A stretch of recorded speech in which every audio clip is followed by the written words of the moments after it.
নমস্কার বন্ধুরা, মনের মুকুর গল্প পাঠের আসরে আপনাদের সকলকে স্বাগত। আজ আমি আপনাদের শোনাব দুটি খুব সুন্দর ছোট গল্প। দুটি গল্পই লিখেছেন শীর্ষেন্দু মুখোপাধ্যায়। আজকে আমাদের প্রথম গল্প বাজিকর। পরেশ পাল খুব হিসেবি মানুষ। চারদিকে সব সময় তার হিসেবি চোখ ঘুরছে। এক পয়সা বাজে খরচ বলে কিছু নেই, বাবুগিরি বা বিলাসিতাও কিছু নেই, আর দান খয়রাতি তো নেই। কিন্তু মুশকিল হলো মেয়ে খেঁদিকে নিয়ে। মোটে 5 বছর বয়স তার। হিসেব নিকেশের ব্যাপারটা সে বোঝেও না।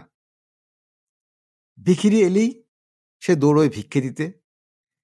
নিজের পুতুল বা কাঁচের চুড়ি হয়তো কাউকে দিয়েই দিল। রোজ নিজে কম খেয়ে এক মুঠো ভাত ভুলো কুকুরকে খাওয়ায়। এসব মোটেই ভালো ব্যাপার নয় বলে মেয়েকে শাসনও করেন বটে পরেশ, কিন্তু তাতে কাজ বিশেষ হচ্ছে না। তাই ভারী চিন্তা হয় পরেশের।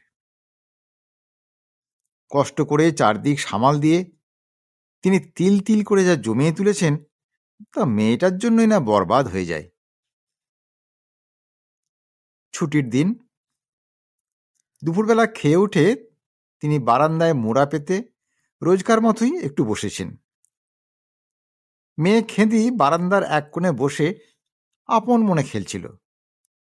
হঠাৎ রাস্তা দিয়ে একটা বাজিকর যাচ্ছে দেখে দৌড়ে গিয়ে ডাকাডাকি করতে লাগলো, বাজিকর, ও বাজিকর, এসো না, আমাকে একটা খেলা দেখাবে না? উলোঝুলো পোশাক পরা, দাড়ি গোঁফওয়ালা, ঝোলা কাঁধে একটা লোক একগাল হেসে ফটকের কাছে এগিয়ে এসে বলল, খুকি, তুমি খেলা দেখবে? শুনি তো পরেশবাবুর প্রায় মূর্ছা যাওয়ার জোগাড়। করছে কি মেয়েটা? বাজি করে খেলা দেখা মানেই তো গুচ্ছের পয়সা নষ্ট। ওই তো দু হাতে 4-5টা বল বা ছোড়া নাচানো, কাঠের ডগায় পিরিচ ঘোরানো, আগুন খাওয়া, বাঁশবাজি, দড়ি দাঁড় করিয়ে দেওয়া, যত সব লোক ঠকানো বুঝল কি। বাজিকরটা কয়েকদিন হলো থানা গেড়েছে গঞ্জে, পাড়ায় পাড়ায় খেলা দেখিয়ে বেড়াচ্ছে। পরেশবাবু মেয়েকে ধমক দিয়ে বললেন, না না, ওসব দেখে কাজ নেই, ওসব শুধু বুঝোকে দেখে পয়সা নষ্ট করা, আর কিছুই না। খেতেই কাঁদো কাঁদো মুখে বলল, বাবা একটু দেখি না বাবা, কখনো তো দেখে নেই। না না, ওই বাজিকর, তুমি এখন এসো গিয়ে। বাজিকর লোকটার চেহারা ভারী রোগা, মুখে ক্লান্তির ছাপ, কপালে ঘাম। একটু যেন দমে গিয়ে বলল, আচ্ছা বাবু, তাই হবে। তা আমি আপনার বাগানে ওই ঝুপসি গাছটার ছায়ায় বসে একটু জিরিয়ে নিতে পারি কি? বড্ড পরিশ্রম হয়ে গেছে। পরেশবাবু আঁতকে উঠলেন। মধুগুলগুলি আমের ফলন্ত গাছ। আমগুলোই সদ্য পেকে ওঠা রং ধরেছে। লোকটার মতলব তো ভালো নয়। গাছের তলায় বসার নাম করে যদি 2-4টে আম পেড়ে খেয়ে ফেলে। তিনি গর্জন করে বললেন, না বাপু, ওসব অচেনা লোককে আমার বিশ্বাস নেই। কোনো অজুহাতে বাড়িতে ঢুকে কোন জিনিসপত্র হাতি নিয়ে যায় তার আর ঠিক কি। না বাপু, তুমি বরং অন্য জায়গায় গিয়ে জিরোগে। লোকটা মলিন মুখে চলে গেল। খেতেই করুণ মুখে ফিরে ঘরে গিয়ে মন খারাপ করে শুয়ে রইল। মায়া দেওয়াটা হলো এক ধরনের দুর্বলতা। মানুষের ওই দুর্বলতার সুযোগ নেই ঠক জোচ্চোরেরা সব করে কর্মে খাচ্ছে। কিন্তু পরেশবাবুর গৌরব হলো তাকে কেউ আজ অবধি বোকা বানাতে পারেনি। তিনি এত হুঁশিয়ার লোক যে তাকে ঠকানো অতিশয় কঠিন কাজ। চোর অবধি তার বাড়িতে বিশেষ সুবিধা করতে পারেনি। খুট করে একটু শব্দ হলেই তার ঘুম ভেঙে যায়। তার বাড়িতে কুকুর বেড়াল অবধি নেই। বাজিকরটা চলে যাওয়ার পর পরেশবাবু বসে বসে ঢুলতে ঢুলতে নানান কথা ভাবছিলেন। বাবু! চমকে চেয়ে পরেশবাবু দেখলেন বাজিকরটা আবার ফিরে এসছে। কি চাই তোমার? হ্যাঁ, বলেছি তো আমরা খেলা দেখব না। বাবু, একটু খুকিকে ডেকে দেবেন? কেন হে? খুকিকে আবার ডাকবো কেন? তুমি যাও, ওসব চালাকি এখানে হবে না। বাবু, পয়সা দিতে হবে না। খুকি খেলা দেখতে চেয়েছিল, তাই দেখাতে এসছি। ও, পয়সা লাগবে না? না। দেখো, শেষ আবার খাবার দাবার চেয়ে বসবে না তো, কিংবা পুরনো কাপড় চোপড়? না বাবু, কিছুই চাইব না। পরেশবাবু খুশি হয়েও হলেন না। এদের নানান রকম ফন্দি ফিকির থাকে, পরে কোন প্যাঁচ কষবে কে জানে। বললেন, দেখো বাবু, ঠিক তো, পরে আবার যেন ফ্যাঁকড়া তুলবে না কিন্তু। আগে না, একটু ডাকুন খুকিকে। পরেশবাবু খেদিকে ডেকে আনলেন। তার মুখে এক গাল হাসি ফুটল। বাজিকর ভিতরে ঢুকে তার ঝোলা নামিয়ে যন্ত্রপাতি বের করতে লাগলো। বল, ছোড়া, আরো কত সব জিনিস। পরেশবাবু মন দিয়ে দেখতে লাগলেন। পয়সা না লাগলে এই বাজিরাজি দেখতে আপত্তি কি, সময়টাও কাটে ভালো। লোকটা বেশ ভালোই খেলা দেখায়। ছখানা লাল, নীল, সবুজ, সাদা বল নিয়ে দুহাতে এত সুন্দর লোফালোফি করলো যে বলার নয়। ধারালো ঝকঝকে ছোড়াগুলো নিয়ে ভারী ভালো লোফালাফি করলো। কাঠের ডগায় বনমন করে পিরিচ করালো, তাও আবার একসঙ্গে 4-5টা। অবিশ্বাস্য। তারপর ঝুড়ির থেকে একটা দড়ির গুছি বের করে কি যেন মন্ত্র পড়ল কে জানে। দড়িটা সাপের মতো যেন ফণা তুলল, তারপর সোজা আকাশে উঠে যেতে লাগলো। খেঁদি তো আনন্দে আটখানা। বাজিকর সেই দড়িটা বেয়ে তরতর করে উপরে উঠে গেল। ঘাড় উঁচু করে পরেশবাবু দেখতে লাগলেন। লোকটা নারকেল গাছ ছাড়িয়ে আরো অনেক উপরে উঠে গেছে। ওহ, তাজ্জব খেলা। বেশ কিছুক্ষণ বাদে লোকটা নেমে এসে খেন্দিকে বলল, কি খুকি, খুশি তো? খেন্দি হি হি করে হেসে বলল, তুমি খুব ভালো না বাজিকর, তুমি আমার একটা পুতুল নেবে? না খুকি, তোমাদের কাছ থেকে যে কিছু নিতে নেই। কেন বাজিকর? তাতে যে আমার পাপ হবে। আচ্ছা, তোমার মুখটা তো খুব শুকনো, তোমার কি খিদে পেয়েছে?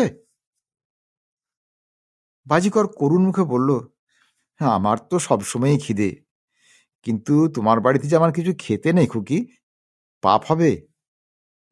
কেন পাপ হবে বাজিকর? এ বাড়িতে যে কাক কুকুরেও খেতে পায় না, এ বাড়িতে কি খেতে আছে?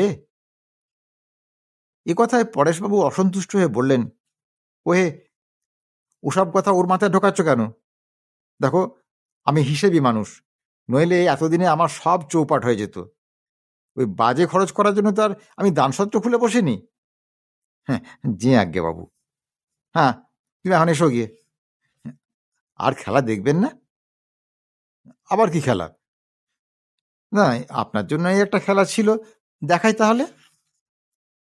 তা দেখাতে পারো। বাজিকর একটা জাদুদণ্ডের মতো জিনিস হাতে নিয়ে বলল, এই খেলাটা বাবু এই আপনাদের মতো মানুষের জন্যই আলাদা করে রেখেছি। ও তাই নাকি? তাহলে দেখাও, কিন্তু দেখো পয়সা পাবে না, এটা কিন্তু আমি আগেই বলে রাখছি। না বাবু, এ পয়সার খেলাও নয়। আচ্ছা, তাহলে দেখাও। এই যে বাবু দেখছেন, চারদিকে কেমন দুপুরে রোদ, দেখছেন তো? হ্যাঁ, তা তো দেখতেই পাচ্ছি, কত আলো, তাই না? হ্যাঁ, সে তো বটেই।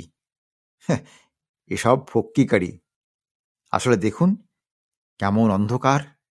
বাজিকর কথাটা শেষ করার আগেই পরেশবাবু হাঁ। হঠাৎ রোদের আলো ঝপ করে উধাও হয়ে অমাবস্যার ঘুটঘুটে অন্ধকার নেমে এলো চারিদিকে। পরেশবাবু চেঁচিয়ে উঠলেন, এ কি, এ কি, তুমি এ কি করছো বাজিকর?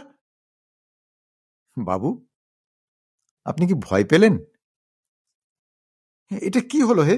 এত অন্ধকার কেন? আমি কি অন্ধ হয়ে গেলাম নাকি? কোথাও তো একটু আলো নেই। হ্যাঁ, আপনি তো অন্ধই বাবু। তার মানে? চারদিকে এত আলো, এত আনন্দ, এত জীবন, কিন্তু তার দেখলেন কই? মনের অন্ধকারে ডুবে আছেন যে। ওরে বাপরে! ওহে বাজিকর, তুমি শিগগির আলো ফিরিয়ে আনো, শিগগির। আলো ফিরে এলো, কিন্তু বাজিকরের চিহ্ন আর কোথাও দেখা গেল না। পরেশবাবু স্তম্ভিতের মতো কিছুক্ষণ বসে রইলেন। খেঁদিয়ে এসে বাবার হাঁটুতে হাত রেখে বলল, বাবা, তোমার কি হয়েছে বাবা?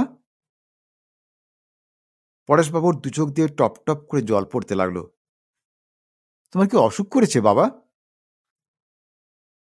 পরেশবাবু মেয়ের মাথায় হাত বোলাতে বোলাতে বললেন, না মা, বাজিকর আমার সব অসুখ সারিয়ে দিয়ে গেছে। আজকের প্রথম গল্প তাহলে এখানেই শেষ করছি। এবার আমাদের আজকের দ্বিতীয় গল্প। গল্পটির নাম ভালো মানুষের বিপদ। এই গল্পটিও লিখেছেন সাহিত্যিক শীর্ষেন্দু মুখোপাধ্যায়। লোচন দাস হাড়হাবাতে বটে, কিন্তু পঞ্চমুখী গাঁয়ে বা তার আশেপাশে লোচনের কোনো নিন্দে নেই। নিন্দে বলতে ওই একটাই কথা, লোচনকে নিয়ে কথা উঠলেই সবাই এক বাক্যে বলে, আহারে, লোচনটার আর কিছু হলো না। এ কথা সত্যি যে লোচনের অনেক কিছুই হয়নি। তার না আছে জোতজমি, না আছে পয়সা কড়ি, না আছে বাসযোগ্য তেমন বাড়িঘর, পেটে তেমন বিদ্যেও নেই লোচনের। স্কুলে কিছুদিন পড়েছিল মাত্র, তবে তার দেবদ্বিজে খুব ভক্তি আছে। কারো কাছে হাত পাতার অভ্যেস নেই। সে মিছে কথা কয় না, কারো সঙ্গে ঝগড়া কাজিয়া বাঁধায় না, ভারী নরম সরম লোক। ভাগ চাষ করে তার গ্রাসাচ্ছাদন কোনো রকমে হয়ে যায়। তার বউ ধলেশ্বরী চ্যাটায় বনে কাঁথা সেলাই করে 2-5 টাকা আয় করে। তাদের তেমন সুখও নেই, আর তেমন দুঃখও নেই। গায়ের বড় মানুষ কেষ্ট ঘোষ মেলা কারবারের মালিক। তার টাকা পয়সার লেখাজোখা নেই। তা বলে কেষ্ট খারাপ লোকও নয়। সে গায়ের জন্য মেলায় কাজ করেছে, পুকুর কাটিয়ে দিয়েছে, টিউবওয়েল বসিয়েছে, স্কুলের বাড়িটা দোতলা তুলে দিয়েছে, নিয়মিত কাঙালি ভোজন করায়। তার বাড়িতে ভিখিরি কখনো ফেরে না। দান ধ্যানের বেশ খ্যাতিও আছে কেষ্টর। তা একদিন কেষ্ট সকালবেলায় লোচনকে ডেকে বলল, ওরে, দেশটা যে পাপিতাপিতে ভরে গেল রে লোচন। সকালবেলায় যে একটা ভালো মানুষের মুখ দেখে ঘুম থেকে উঠবো তার উপায় নেই। রোজই তো আমার দিনটা খুব খারাপ যায়। যেদিকে তাকাই, যার দিকেই তাকাই, দেখি সব পাপিতাপি, সব ঘোর পাপিতাপি। কলিকাল বলে কথা, তা একটা উপায় কিছু করতে পারিস? লোচন ভারী ভাবনায় পড়ে গিয়ে বলল, তাই তো কেষ্টকর্তা, এ তো ভাবনার কথাই বটে। তাহলে কি কাশী বৃন্দাবনে গিয়ে কিছুদিন বাস করে আসবেন? আরে দূর বোকা, কাশী বৃন্দাবনে তো পাপিতাপিদের মোচ্ছব রে। যেসব পাপিতাপির কোথাও ঠাঁই হয় না, ওই তারাই গিয়ে ওসব জায়গায় জোটে। না রে লোচন, ব্যবস্থা তোকেই করতে হবে। লোচন খানিক চোখ বুজে ভেবে বলল, তাহলে কর্তা, কি কোনো একজন সাধু মহাত্মাকে ধরে বেঁধে এনে আপনার শোয়ার ঘরের বাইরে বহাল করতে হবে? আচ্ছা, সাধু মহাত্মা চিনলি কি করে? ওসব ভেগ ধরা মানুষকে আর ভালো হয় রে? সব ভেজাল মাল। কলিকালে সাধু মহাত্মার বড়ই আকাল, বুঝলি? ওই জটা জুটো গেরুয়ার আড়ালে সব ঘোর পাপি ঘাপটি মেরে বসে আছে। তাহলে তো বড় মুশকিলই পড়া গেল কেষ্টকর্তা। ওরে শোন, আমার মনে হয় ওই তোর মতো একটা ভালো লোক পেলেই আমার হয়ে যায়। তোকে তো প্রায় তোর জন্ম থেকে চিনি, পাপিতাপি নোস, নির্মল ভালো লোক একজন। আমার ইচ্ছে কি যে রোজ তোর মুখ দেখেই ঘুম থেকে উঠি। লজ্জা পেয়ে বিগত খানেক জিভ কেটে লোচন বলে, হ্যাঁ বলেন কি কেষ্টকর্তা, হ্যাঁ আমি আবার ভালো লোক হলুম কোন সুবাদে? লোকে বলে আমি হলুম হাড় হাবাতে লক্ষ্মী ছাড়া মানুষ।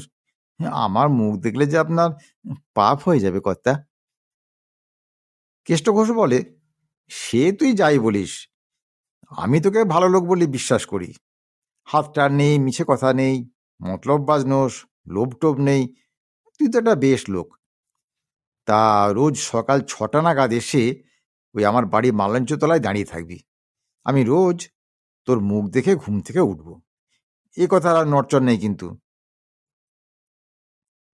অগত্যা লোচন আর কি করে। বউকে সে বলল, ওগো তুমি তো রোজই আমার মুখ দেখে ঘুম থেকে ওঠো, তাতে তোমার কি দিন খারাপ যায় না ভালো? দোলেশ্বরী বলে, ও মা, আমি আবার কবে তোমার মুখ দেখে উঠি? তুমি তো সেই 7 সকালে উঠে কাজে বেরিয়ে যাও। আমি তো রোজ উঠে ওই কেষ্টটা করে পটের মুখ দেখি। তা কেন হঠাৎ এসব কথা উঠছে কেন বলো তো? আর বলো না, কেষ্টকর্তার মনে হয়েছে আমি নাকি একটা ভালো লোক, রোজ সকালে তাই আমার মুখ দেখে ঘুম থেকে উঠবেন। ধলেশ্বর একটু ভেবে বলল, কেষ্ট ঘোষ বড় মানুষ, বড় মানুষের তো কত রকম খেয়ালই হয়, তোমারও তো 7 মাস ভাবার দরকার কি বাবু, রাজি হয়ে গেলেই তো হয়। বড় মানুষকে খুশি করতে পারলে দায়ে দফায় উপকার হতে পারে, বুঝলে? লোচন দীর্ঘশ্বাস ফেলে বলে, না ওসব লোভ করতে নেই বুঝলে, কেষ্টকর্তা বড় মানুষ আছেন তো আর কি হয়েছে, ভগবান তো আমাদের আর খারাপ কিছু রাখেননি। তবে লোচনের দ্বিধা থাকা সত্ত্বেও সে কেষ্টঘোষকে হতাশ করল না। রোজ 7 সকালে গিয়ে কেষ্টঘোষের মালঞ্চতলায় শুকনো মুখে দাঁড়িয়ে থাকে আর মনে মনে বলে, আমি মোটেই ভালো লোক নই ঠাকুর, আমাকে যেন এর জন্য পাপ দিও না। কয়েকদিন পর কেষ্টঘোষ তাকে জড়িয়ে ধরে বলল, তুই যে বলিস তুই তেমন ভালো লোক নোস, আরে কর্তা আমি তো ঠিকই বলি, আমি মোটেই সুবিধের লোক নই।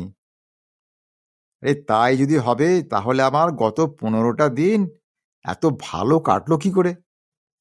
সকালে কোষ্ঠ পরিষ্কার হচ্ছে, গায়ে জোর বল ফিরে এসেছে, ব্যবসাতে হু হু করে বিক্রি বাটার লাভ বাড়ছে, গিন্নির মুখ নাড়া বন্ধ হয়েছে, 3টে গরু বেশি বেশি করে দুধ দিচ্ছে, ধার বাকি সব ঝটাপট আদায় হয়ে যাচ্ছে, আমার অম্বলের অসুখ আর বাতের ব্যথা একেবারে গায়েব হয়ে গেছে, মেজ মেয়ের জন্য একটা ভালো পাত্র পেয়ে গেছি।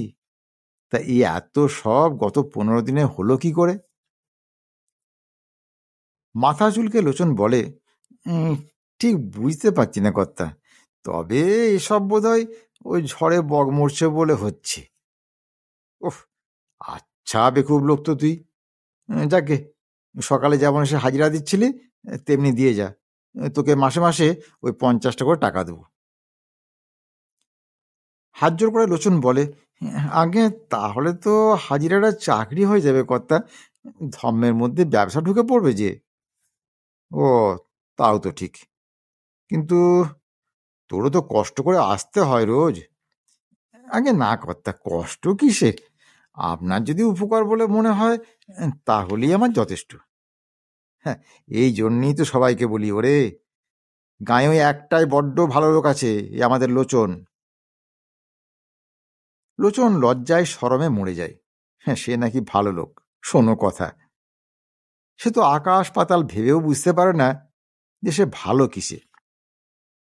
পেটে বিদ্যে নেই, শাস্ত্রজ্ঞান নেই, সাধন তপস্যা নেই, দান ধ্যান নেই, তেমন পরোপকার নেই, কিছুই তো নেই তার। এমনকি মা লক্ষ্মী বা মা সরস্বতীর কোনো কৃপাও তো সে পায়নি। তবে সে ভালো লোক হলো কোন সুবাদে? দুপুরবেলা ভাত খেতে বসে সে ধলেশ্বরীকে বলল, আচ্ছা ধলেশ্বরী, বলো তো আমি লোকটা কেমন বলে তোমার মনে হয়? ধলেশ্বরী অবাক হয়ে বলে, ও আবার কি কথা গো? না এই বলছিলাম কি, দেখো, কেষ্টকর্তা কি উচিত হয়েছে আমাকে একজন ভালো লোক বলে বিবেচনা করার? এটা কি কেষ্টকর্তার একটা বেজায় ভুল হচ্ছে না? দেখো, আমি বাপু অত শত বুঝি না। আমি বলি কি, তুমি ভালো হও আর মন্দই হও, কেষ্টঘোষের চোখে যখন পড়েছো তখন তো একটু সুবিধে করে নিলেই তো পারো। হ্যাঁ, এই তো তোমার বড় বিপরীত বুদ্ধি দোলেশ্বরী। আমরা তো বেশ আছি। রামগোপাল রায় গাঁয়ের মুরব্বী মানুষ। একদিন বাজারের রাস্তায় খপ করে লোচনের হাত চেপে ধরে বললেন, ওরে লোচন, তোকেই তো খুঁজছি। তুই নাকি বড্ড পয়া মানুষ শুনতে পাই। আমার সময়টা বড্ড খারাপ যাচ্ছে রে। কাল প্রাতঃ সকালে ওই 6:30টার সময় আমার শোয়ার ঘরের জানলার বাইরে একটু দাঁড়িয়ে থাকবি বাবু। ঘুম ভেঙেই যেন তোর মুখটা দেখতে পাই।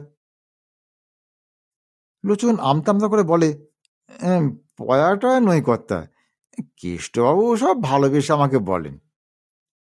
ওরে, তুই যে বর্ণচোরা আম, ইয়ার কেউ না জানুক, আমি জানি। নইলে আমার 1.5 ভরির সোনার কবচখানা কুড়িয়ে পেয়ে তুই ফেরত দিতিস না, বুঝলি? লোচন আর কি করে, রাজি হতে হলো। আর পরদিন থেকে রামগোপালেরও সময় ভালো হতে শুরু করলো। এরপর তাকে ধরলো পঞ্চানন ঘোষাল। ও বাবা লোচন, কাল থেকে ভোর 5:30টায় আমার বাড়িতে একটু হাজির থাকিস রে বাপ। কেন খুড়ো, কি হলো? তোর চাঁদ মুখখানা দেখে ঘুম থেকে উঠবো রে বাপ, সময়টা বড্ড খারাপ যাচ্ছে। লোচন মহা ফাঁপড়ে পড়ে গেল। এসব কি কাণ্ড রে বাবা! এরকম চললে তো তার নাভিশ্বাস উঠবে। তাই উঠল লোচনের। মাসখানেকের মধ্যে আরো 10-12 জন ওই একই আবদার করে বসল। লোচন অগত্যা একদিন ধলেশ্বরীকে এসে বলল, ধলেশ্বরী, আমাদের তল্পিতল্পা যা আছে একটু গুছিয়ে নাও তো। ও মা, কেন গো? এ গাঁয়ের বাস ওঠাতে হচ্ছে ধলেশ্বরী, নইলে আমাকে মারা পড়তে হবে। পরদিন ভোর ভোরই দুজন পোটলা পুটলি নিয়ে রওনা হয়ে পড়ল। একটু বেলার দিকে লোচনের খোঁজে বিস্তর লোক এসে তার কুড়ে ঘরের সামনে জড়ো হয়ে গেল। কোথায় লোচন? হ্যাঁ, কোথায় লোচন? তাদের খোঁজে চারিদিকে লোকজন বেরিয়ে পড়ল, কিন্তু কোথাও আর তাদের খুঁজে পাওয়া গেল না।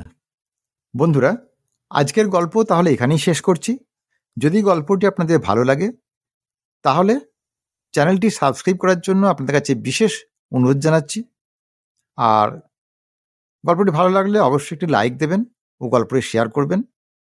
আর দয়া করে কমেন্ট করে জানাবেন গল্পটি আপনাদের কেমন লাগলো, বা আপনারা যদি আপনাদের পছন্দের কোনো গল্প শুনতে চান তাও জানাবেন। আজ তাহলে এই পর্যন্তই। খুব শীঘ্রই আবার আপনাদের সামনে হাজির হব এরকম একটি সুন্দর গল্পের ভিডিও নিয়ে। ততক্ষণ সবাই খুব ভালো থাকুন, সুস্থ থাকুন। নমস্কার।